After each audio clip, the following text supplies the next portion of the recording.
So on the Osmosis side, I'm a core contributor, but mostly focusing on the growth side. Basically nothing technical, so there will be no technical discussions today. But the talk's about solving fragmentation. And what I really needed was just a cool title. So defragging, fragmentation. And obviously fragmentation sucks. We have made incredible strides in the entire industry over the last few years, but it's still not there yet. So we'll dive into the history a little bit. What we call the Great Chain Divide originated around like 2016. There was this blog that came out by a guy named Joel Montenegro, and he talks about the FAT protocol thesis. And what this is essentially this observation that in Web 2, all the apps are the ones that get the value accrual. So Facebook and Google get 99.99% of all the value versus what they're actually built on. But it's the opposite relation in blockchain. So you look at Ethereum and Solana, they're the ones that are getting the lion's share of all the apps that are built on them. And why is this the opposite? It's because there are these trends and these narratives and these incentives to make it so. So around 2016, after this blog and after these trends began, the layer one narrative kind of got a lot of steam. And what this led to was satisfying investors became big. Vanity metrics became the thing. People talk about TVL, which yes, is important, but it isn't necessarily the best metric. Volume is a better metric. TVL for something that, let's say something has $1 billion of TVL, but they're only doing $10 million in volume a day. This is inefficient liquidity. Versus, let's say you had $1 of TVL in some kind of concentrated liquidity pool, and that $1 is doing $1 billion of volume. This is the most efficient dollar in the world. So again, TVL isn't always the best metric, but it is incredibly marketable. Investors care about it. Retail cares about it. A lot of retail, they're not doing research on volume and the users and the success of apps and adoption. What they care about is, hey, where am I going to park my money? Where am I going to make the most money? What is the safest bet for a long-term growth? So again, these vanity metrics are what people care about. Even when new protocols pop up, let's take a look at all the new Bitcoin L2s that are popping up today. Notably, let's say like Merlin Chain. There's nothing wrong with Merlin Chain. I know the team, they're a great team, but they're clearly somehow able to get $4 billion in TVL of Bitcoin. How is this done? Well, certainly not purely organic volume and TVL that's being brought in, right? There's some kind of incentive there, whether it's some kind of strategic partnership with LPs or they are incentivizing it with maybe an airdrop. Who knows? But again, these new protocols play these same games. So that L1 narrative, that trend still exists. And eventually, it might catch up. So you take a look, kind of think of this ecosystem, this industry, as a war that's been raging across the entire world for like 5 years. After 5 years, these countries, these armies have like diminished their resources. They're low. But a brand new army comes in day one. Everything in their arsenal is fresh. This is like what these new protocols can do. They have new treasuries, new tokens, and they're able to actually pay out and bribe and get this TVL. But it's expensive. So over a 100-year war, you go to year 20, things start to even out. And all these payments are going to start to bite people back. And again, it all feeds back into this misaligned incentive of this L1 narrative. And again, it doesn't put the users first, and UX suffers because of it. So this is why we have these walled gardens in DeFi. Let's take a look at the real-world examples of these things. So in the real world, we have credit cards, and if you're based in the USA and you take advantage of this credit churning game, there's a Reddit channel called Credit Churning, and basically it's you take advantage of every single credit card's benefits and all the perks and all the bonuses. You go sign up for Amex, you get $1,000, great. Then after you get this $1,000, you cancel it the next year, and you go get another $1,000 from Capital One. And then you do the same thing with Chase. So these perks are great, and they pull users over to other companies and credit cards. It's the same thing in DeFi. They're bribing users to come over to different ecosystems that have different benefits. But maybe the benefits are good enough to actually keep those credit cards. So let's say Amex, you want that Centurion Lounge, and it's also prestigious. So you show that card, that fancy diamond platinum card, and people think you're rich. People think you're awesome. It's nice to have. But then the fee is $695 a year. So maybe you want to go over to Capital One. You still have lounges, but the lounges suck in comparison. However, they're better than no lounge. But the fee is only $400 a year. Nice, $300 saved. And then they're giving you a $300 perk as well annually for travel. And they give you 10% off hotels that you book through their travel portal. Another perk. But they clearly couldn't compete with Capital One's primary lounge. So they started spinning up Capital One cafes that no one goes to, and you get 50% off your coffee. So again, you have these different perks across different credit cards. But the thing is, none of this is aggregated. It's not fungible. So let's say you have Amex and you don't have Capital One, but you want to trade with someone their perk. It's not possible because of these barriers, these walls that these companies build, and naturally it makes sense for them to do so. Another example, streaming services.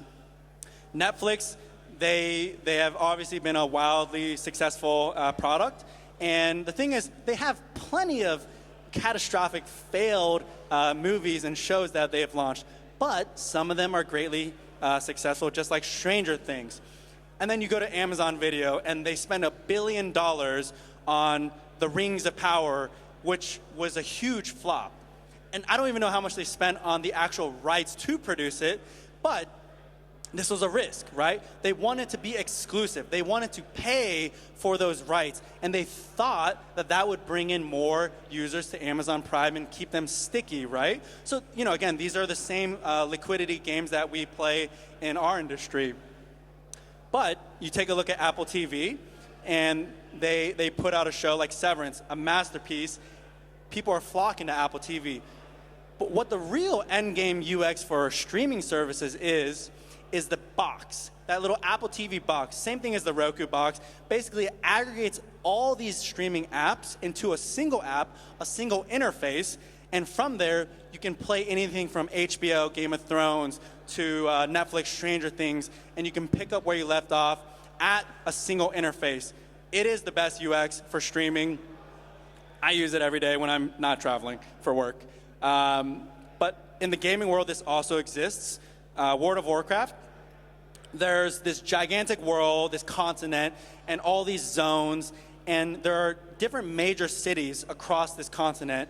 One is Stormwind up top, Ironforge, Dalaran, and when you're questing, similar to how you might be exploring DeFi or even centralized exchanges, what you need is a place to take commerce with other people across the world. What World of Warcraft offers is something called the auction house, which every major city has. And you go to the auction house, and at the auction house, you essentially can list any item that you find. Let's say you find a rare dagger that you got from a rare monster, and you go sell it. And someone over all the way in Dalaran, which would take you hours to reach, can buy it seamlessly, instantly, because it's all aggregated. And this is fantastic UX, and it actually allows the economy in World of Warcraft to rapidly transact with each other, and it spurs the growth in that economy. So the economy in these games can actually be so real that the CDC even analyzes them to do economic studies. So the auction house is a clearly good example of great UX.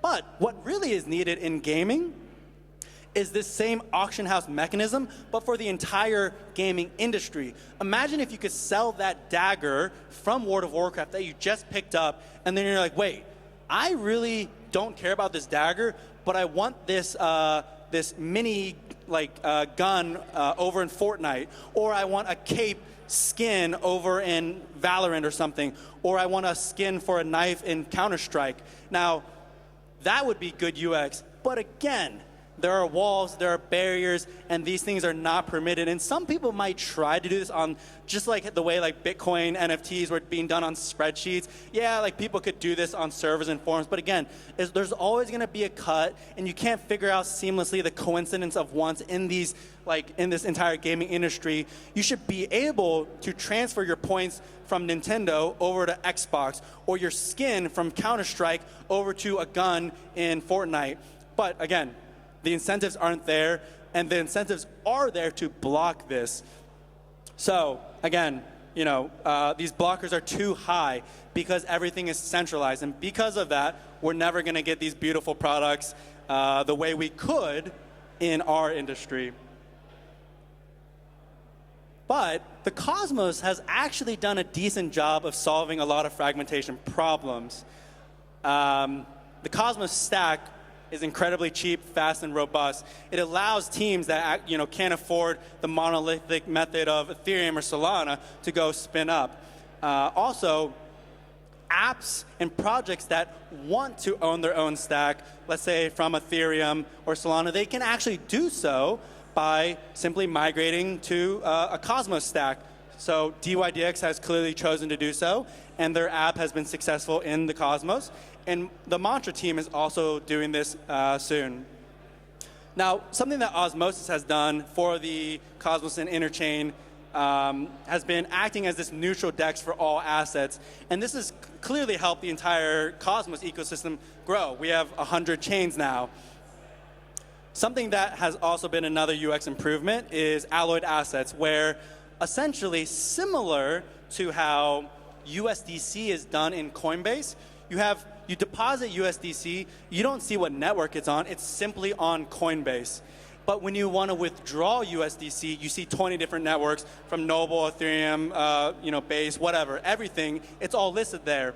This is similar to alloyed assets. However, alloyed assets are decentralized. Similar to like a stable pool, you can deposit one form of Bitcoin, whether it's wrapped Bitcoin or eventually Coinbase Bitcoin, or eventually ICP's CK, BTC, Stacks Bitcoin. They can all be in this alloyed asset. And when you deposit it in, it'll pump out an alloyed Bitcoin. And then you can go use this alloyed Bitcoin in all of DeFi, all of Cosmos. You can even bridge it out.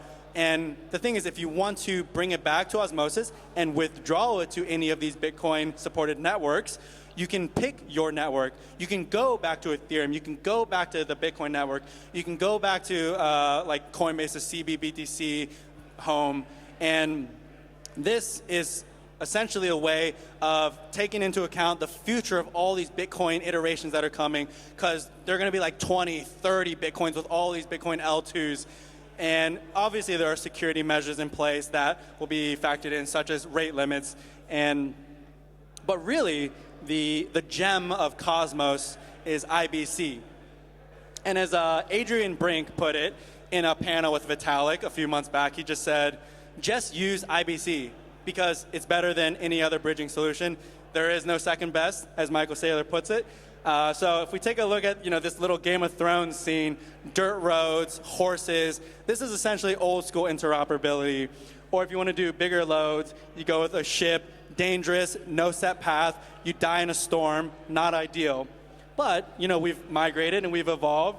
IBC is more similar to highways, going anywhere from any route you want to take, transporting different load sizes, or even the Tokyo metro system, so seamless that you can go from Shinjuku to Shibuya in a few stops with essentially a few cents. And this is similar to IBC. It's cheaper than anything, it's faster than anything, and it's more robust. Similar to bullet trains, you look at all of Asia, Korea, Japan, China. Bullet trains are one of the greatest contributors to economic velocity because anyone can hop from any city to any city in a matter of hours, skipping all traffic, going 200 miles an hour. But really, what is incredible for our world today is the global shipping function. It is so cheap to ship something from China on a cargo ship. It's actually wow. It's like pennies to ship let's say you want to make a plushie from China, you want to ship it all the way to Shanghai, or ship it from Shanghai all the way to San Francisco. These are like pennies per item, but this normally would be like like $100 with UPS. So again, cargo shipping is massive loads with massively cheap costs. And that's IBC. But again, this is still not enough. So this is why at Osmosis, we've been working on something called Polaris. It's been in stealth mode for the last few months. But essentially, it'll allow you to do all tokens from all chains from a single app, a single interface.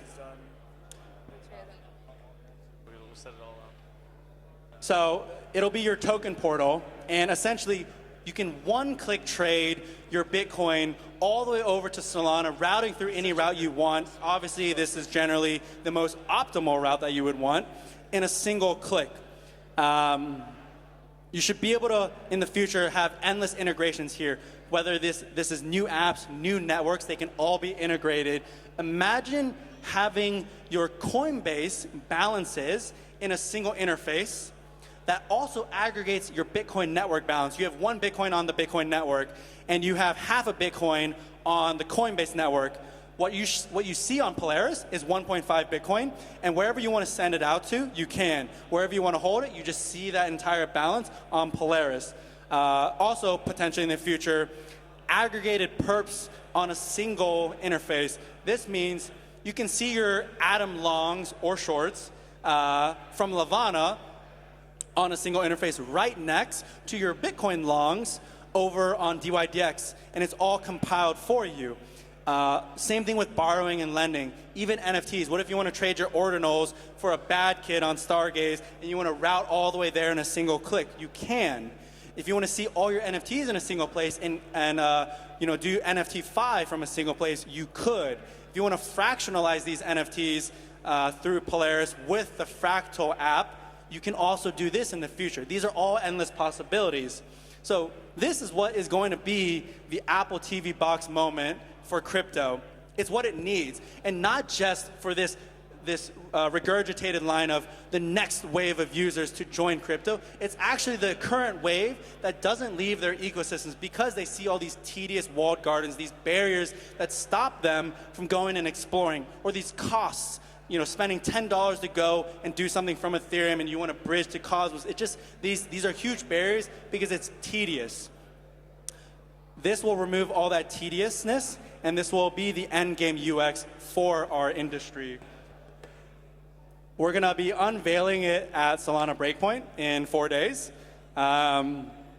This will be the demo. You can visually see it. So we look forward to showing it to you. Thank you.